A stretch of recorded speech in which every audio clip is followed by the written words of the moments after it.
जय सनातन धर्म की प्रिय सनातनियों, आप सभी का स्वागत है हमारे इस कार्यक्रम में। सनातनियों, दुनिया अब साइबर वॉर की तरफ बढ़ रही है और ऐसा बहुत जल्दी होने वाला भी है। इसके पीछे का कारण क्या है, कॉन्सेप्ट क्या है और ऐसा क्यों होगा, इसी का पूरा ज्योतिषीय आकलन आज के इस वीडियो में मैं आपको दे भी रहा हूं। सनातनी, एक बात को समझिए कि जब से ट्रंप और जेलेंस्की की ये वार्ता टूटी है, उसके बाद से दुनिया के अंदर एक बहुत तेजी से ग्लोबल सिनेरियो बदला है और ये बदलना वाजिब भी है। यूरोप जो पहले से ही यूक्रेन को समर्थन देता आ रहा था, अब वो खुले तौर पर उसके साथ है। अमेरिका अभी उसके विरुद्ध हो चुका है, लेकिन अमेरिका के सामने एक स्थिति है, इधर कुआं और उधर खाई। अगर वो जेलेंस्की की मदद रोकता है तो रशिया ताकतवर बनता है, जो उसके लिए ठीक नहीं है, और जेलेंस्की को मदद देता है तो वो जो आंखें दिखा रहे हैं उससे पूरी दुनिया के अंदर उनकी इमेज को, यानी कि अमेरिका की इमेज को डेंट लगता है। ऐसे में पिछले 2 साल से जो युद्ध चल रहा है, इसका मुख्य कारण ज्योतिष आकलन के आधार पर देखें तो वो मंगल है, क्योंकि मंगल सेना को रिप्रेजेंट करता है, युद्ध को रिप्रेजेंट करता है। ऐसे में पिछले 2 साल के अंदर जो युद्ध हमने देखे हैं, उसमें बहुत क्षति भी हुई है, बहुत पैसा भी लगा है और जान मान की भी बहुत हानि हुई है। लेकिन दुनिया को यह बात अब अच्छी तरह समझ में आ रही है कि इस युद्ध के परिणाम निकलने में बहुत वक्त लगता है और पैसा और मानवता की हानि बहुत होती है। उसके अलावा इसकी एक प्रॉब्लम और भी है कि अगर ज्यादा दूरी दोनों देशों के बीच में है तो उस युद्ध को लड़ने का खर्चा कई गुना बढ़ जाता है। यही कारण है कि अमेरिका चाइना को आंख तो दिखाता है, लेकिन ज्यादा कुछ वो कर नहीं पाता। क्यों नहीं कर पाता? क्योंकि अगर अमेरिका चाइना से लड़ना चाहता है तो उसे चाइना के आसपास की कोई ना कोई धरती तो ऐसी चाहिए जहां से वो चाइना को निशाना बना सके। चाइना के आसपास की जमीन पाकिस्तान, बांग्लादेश, भारत, नेपाल लगभग यही आती है। ऐसे में भारत उसका इस्तेमाल वो कर नहीं सकता चाइना के विरुद्ध। पाकिस्तान उसको मदद इसलिए देता है ताकि चाइना को कभी भी काउंटर करना हो तो पाकिस्तान की धरती का प्रयोग कर सके।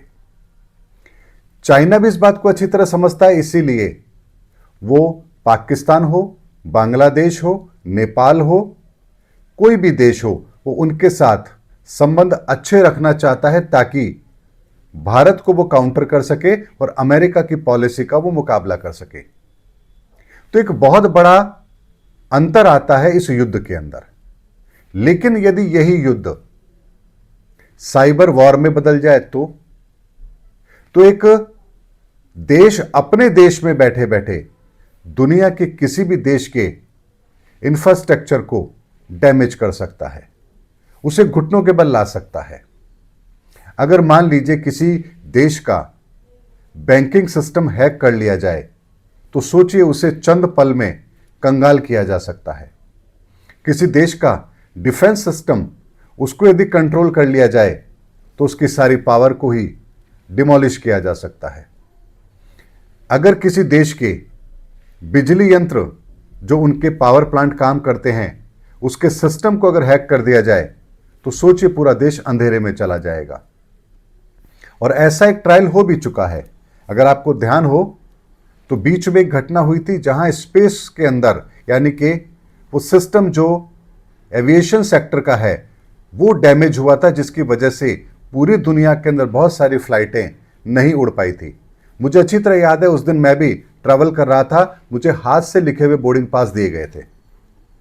तो ऐसे में अगर डिस्टेंस ज्यादा है और आपके पास मैन पावर कम है, हथियारों की कमी है, तो सबसे सुरक्षित युद्ध जो होता है वो होता है साइबर वॉर।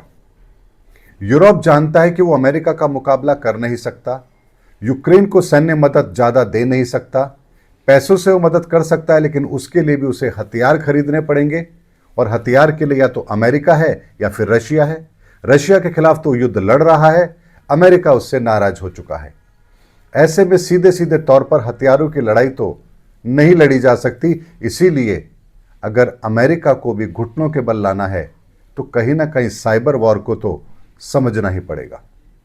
ऐसे में ये जो दुनिया का सिनेरियो बनने जा रहा है, ये ऐसा क्यों बन रहा है?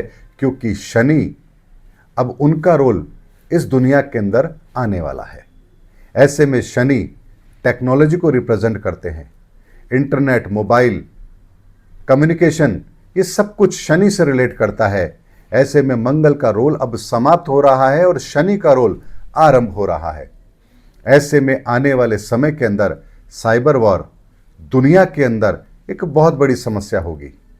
आए दिन किसी देश का कोई सिस्टम हैक कर लिया जाएगा या उसका सिस्टम फेल कर दिया जाएगा, जिसकी वजह से एक बहुत बड़ा आर्थिक नुकसान उन्हें हो, इसकी संभावना बनेगी। अब इस बात के आर्थिक पहलू को भी समझ लीजिए, क्योंकि बुध के घर में ही ये सब कुछ हो रहा है। सारी दृष्टि बुध के घर में है। ऐसे में टेक्नोलॉजी और आपकी इकोनॉमी, इन दोनों का एक रिलेशन बनेगा। वो कैसे बनेगा कि अगर मान लीजिए साइबर अटैक होते हैं और उसकी वजह से कोई सिस्टम फेल होता है तो उसके पीछे करोड़ों अरबों डॉलर का नुकसान भी जरूर होगा। इस बात का अंदाजा आप इससे लगाइए कि पाकिस्तान की जो पूरी जीडीपी है उससे डबल वैल्यूएशन की तो कई सारी कंपनियां हैं। आप मुझे एक बात बताइए, आप व्हाट्सएप यूज करते हैं, आप यूट्यूब देखते हैं, आप इंस्टाग्राम यूज करते हैं, आप जीमेल यूज करते हैं, आप फेसबुक, एक्स, ये बहुत सारी चीजें यूज करते हैं। आपने इनके लिए कितने पैसे दिए हैं?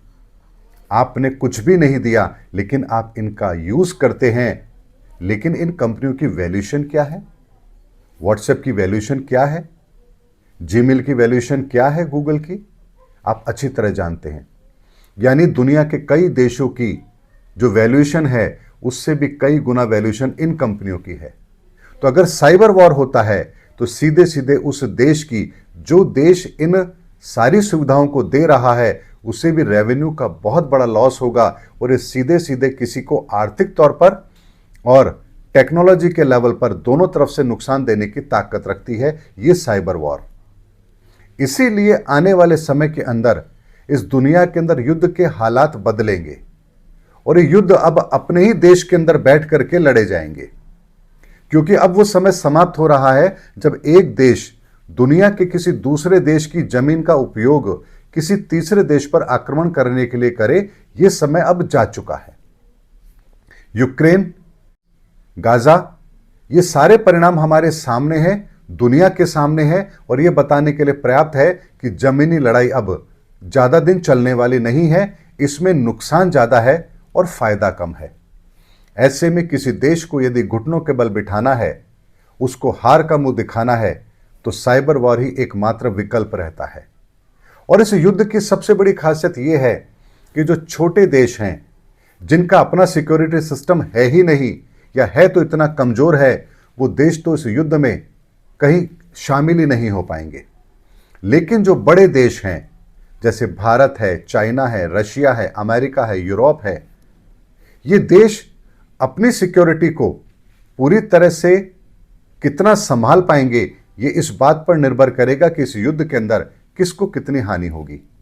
ऐसे में जो टेक्नोलॉजी को लेकर के अपने आप को बेहतर तरीके से इन हमलों से बचा पाएगा, वही इस युद्ध के अंदर अग्रणी भूमिका में रह करके दुनिया को हार का मुंह दिखाने में कामयाब रहेगा। ऐसे में शनि का ये जो समय आएगा 30 मार्च के बाद में, ये दोनों तरह से काम करेगा। शनि टेक्नोलॉजी का एक नया रूप, मानवता का एक नया रूप हमारे सामने लेकर आएगा। वही हमारी पुरानी जो मान्यताएं हैं, हमारा जो पुराना ढर्रा है और जिस पर हमने अपनी इकोनॉमी को बेस बनाया है, इन सब को डिमोलिश करके हमें अपनी असली औकात दिखाने का काम शनि जरूर करेगा। और इसीलिए आने वाले समय के अंदर जो परिस्थितियां बनेंगी, उसका एक छोटा सा ट्रेलर ईश्वर ने हमें इस समय पर हमारे सामने रखा है। इसीलिए मैं आपसे कहता हूं, मैंने पिछले वीडियो में भी कहा था कि शनि हम सबके चेहरे पर लगे हुए नकाब को उतारेगा, इस दुनिया की वास्तविक स्थिति को हमारे सामने रखेगा एक छोटे से छोटा इंसान भी इस दुनिया में चली आ रही इस डिप्लोमेसी को, इस घृणा की राजनीति को और इस संकीर्ण विचारधारा को खुले तौर पर देखेगा, समझेगा। और ये जो भयानक स्थिति है, ये दुनिया के लिए ठीक बिल्कुल भी नहीं है। अगर दो छोटे आदमी लड़ें तो उनको रोका जा सकता है। कुछ प्रभुत्व के लोग उन्हें समझाएंगे तो शायद वो मान जाएंगे, किसी दबाव में आकर के मान जाएंगे। लेकिन अगर एक संपन्न व्यक्ति, किसी देश का मुखिया या किसी घर का मुखिया, अगर वो ही तबाही पर आ जाए तो उसे फिर कौन समझाएगा। ये परिस्थिति कुछ इसी तरह की है। ऐसे में दुनिया के जो बड़े देश हैं, उन बड़े देशों को अब एक नई तरह की परिस्थितियों का निर्माण करना पड़ेगा। और वो इसलिए भी जरूरी है क्योंकि अगर इस लड़ाई को जीतना है तो तरीका वही रहेगा, कम से कम धन में अधिक से अधिक हानि और सामने वाले देश को कैसे बर्बाद किया जा सकता है इकोनॉमिकली, ताकि उनके अपने ही देश में ऐसी परिस्थिति पैदा हो जिन्हें संभालना उनके लिए मुश्किल हो। और बाहर से साइबर वॉर तो होगा ही, और ये दोनों परिस्थिति किसी भी देश की कमर तोड़ने के लिए पर्याप्त है। इसीलिए युद्ध का एक नया सिनेरियो, नया रूप, नया स्वरूप आपको बहुत जल्द देखने को मिलेगा। और मैंने आपसे कहा है कि 30 मार्च 2025 का दिन धर्मयुग का पहला दिन है, कलयुग का अंतिम दिन है। तो उसके बाद ये विनाश की लीला बहुत तेजी से होगी, हर क्षेत्र में होगी, हर जगह से आपको परिवर्तन दिखाई देगा और ये पूरी दुनिया इस परिवर्तन को स्वीकार करने के लिए बाध्य होगी। और इस शनि का कार्य होगा जो 30 मार्च 2025 से शुरू होगा और इसी के साथ वो अगले 30 सालों के अंदर पूरी दुनिया के अंदर जितने भी परिवर्तन होने हैं वो सब कुछ करके इस दुनिया को एक नए स्वरूप के अंदर हमारे सामने रख देंगे। और यही सबसे बड़ा कार्य इस समय पर शनि करने वाले हैं। इसीलिए 30 मार्च 2025 के बाद की जो सुधार प्रक्रिया दुनिया में आरंभ होगी, उसे रोकना किसी के बस की बात नहीं है, क्योंकि ये ईश्वरीय कार्य है और ईश्वरीय कार्य का विधान कोई इंसान बदल दे, ये संभव नहीं है। इसलिए देखते जाइए दुनिया के अंदर क्या क्या होने जा रहा है और आप केवल और केवल ईश्वर के प्रति अपना समर्पण भाव रखिए, आपका बाल भी बांका नहीं होगा। उम्मीद करता हूं सनातनियों, मेरा वीडियो आपको जरूर अच्छा लगा होगा। अगले वीडियो में आपसे फिर भेंट होगी, तब तक हमारे चैनल पर बने रहिए। जय हिंद, जय भारत, जय सनातन धर्म की।